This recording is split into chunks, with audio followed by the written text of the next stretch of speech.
자, 호랑이의 상징이 일거리나 대상이 되는 경우가 있습니다. 어떠한 회사나 기관, 단체를 상징하는 경우가 있습니다. 호랑이나 사자와 싸워서 이기는 꿈이다. 아주 좋습니다. 호랑이나 사자로 상징된 어떠한 커다란 기관이나 단체 또는 어떠한 프로젝트나 사업을 성취하는 일로 이겼으니까 이 경우에 죽이는 꿈도 좋습니다. 제압, 굴복, 복종시키게 되는. 다만 호랑이나 사자가 사람의 상징으로 나타난 경우에는 직장 내 사장이나 부장 등 윗사람이나 정부기관의 권력층 사람을 설득하거나 굴복시키는 일로 이루어지겠습니다. 이 경우에 호랑이나 사자를 죽이거나 또는 자기 앞에다가 무릎을 꿇게 하는 거, 이런 경우도 권력층의 사람을 굴복시키고 자기 뜻대로 일을 진행할 수 있겠습니다. 자, 두 번째로 호랑이와 기분 좋게 성행위하는 꿈이다. 아주 좋은 흡족한 계약 체결 성사가 이루어지겠습니다. 기분 좋게 해서 사업가 또는 권력층 사람과 관련을 맺게 돼서 계약의 성사 등이 이루어지고 동업을 하게 된다. 같이 연결된 자영업자의 경우라면 사업의 성취를 이뤄내게 되고, 저자나 예술가의 경우라면 훌륭한 작품을 만들어낼 수 있습니다. 만약에 처녀가 이런 꿈을 꿨을 때 호랑이로 상징된 그릇이 크고 큰 능력을 지닌 사람과 인연을 맺게 돼서 결혼할 수가 있습니다. 또 만약에 가입 여건이라면 성행하는 꿈이 태몽으로 실현될 수도 있습니다. 또한 재문으로 실현됐을 경우에 로또 복권 당첨 이런 데서 엄청난 대박이 터트리는 일이 가능하다 하겠습니다. 이 경우에 성행하는 대상이 호랑이나 용, 이렇게 좀 커다란 동물일수록 좋습니다. 자, 세 번째로 작은 동물이 점점 변해서 호랑이로 변한 꿈이다. 작은 사업이나 관직 건세가 점차적으로 크게 변하는 아주 좋은 꿈이 되겠습니다. 또한 사람의 상징으로 등장된 경우에 처음에는 미약하고 보잘것없는 인물이 나중에 커다란 인물이 된다 하겠습니다. 앞서 말씀드렸는데요. 붕어가 잉어가 됐다든지 이런 경우가 되겠습니다. 만약에 호랑이가 사람의 상징인 경우라면 처음에 인연을 맺은 사람이 작은 동물이었으니까 좀 보잘것없지만 나중에 크게 출세하는 커다란 능력의 소유자가 되는 걸 예지해주고 있습니다. 또한 문 밖에 웅크리고 앉은 호랑이를 보는 꿈도 마찬가지입니다. 웅크렸다는 것은 아직 때가 안 왔다는 거죠.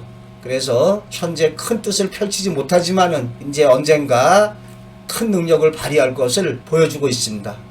또 이러한 꿈을 사업하는 사람이 꿨다면 처음에 사업은 미약하지만 나중에 아주 크게 번창할 것을 예지해주고 있습니다. 자, 네 번째, 호랑이나 사자가 새겨진 문장을 보는 꿈이다. 위대하거나 용맹스러운 득세 등과 관련된 일이나 작품 따위와 관계하겠습니다. 실증 사례로 올림피아 왕비의 자궁에 사자의 문장이 봉인된 것을 본 필립 왕의 꿈이 있습니다. 그런데 아들 알렉산더 대왕이 태어나서 넓은 지역을 갖다가 휘잡는 명예와 권세를 획득하는 일로 실현되고 있습니다. 자, 한편으로는 호랑이나 사자가 맹수라는 점에서 어떠한 사건, 사고의 상징으로 등장되는 경우가 있습니다.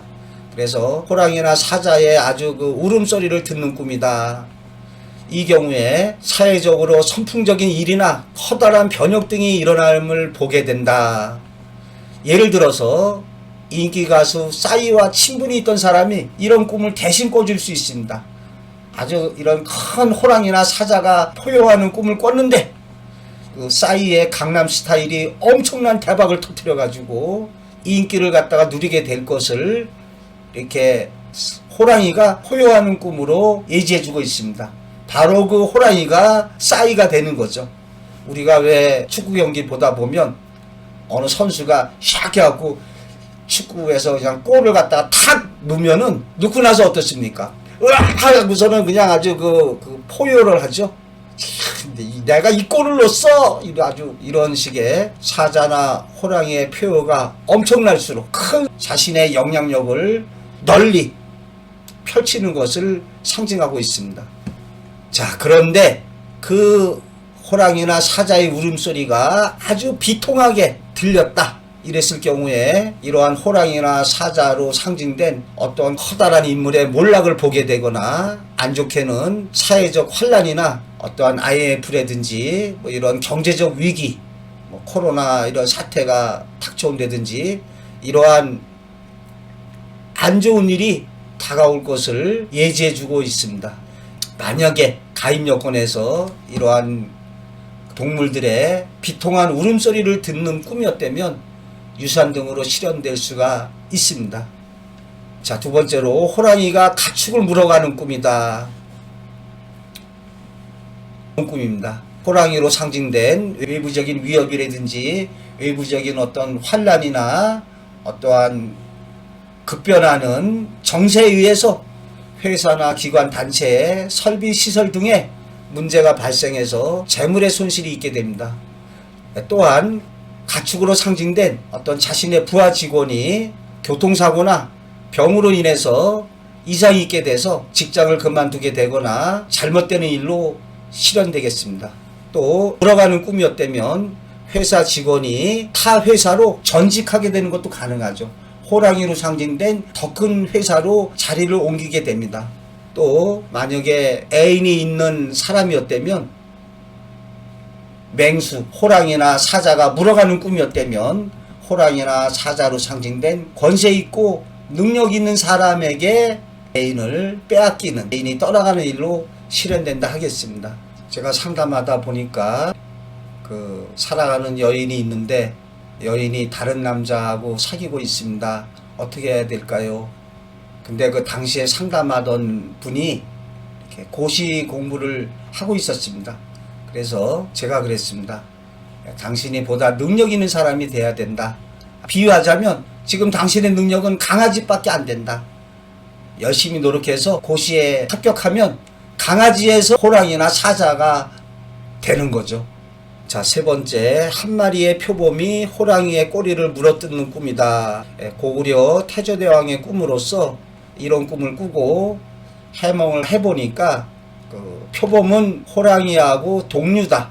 그래서 대왕의 일족이 호랑이의 꼬리니까 어떠한 후손을 해코지하는 일이 일어날 수가 있습니다.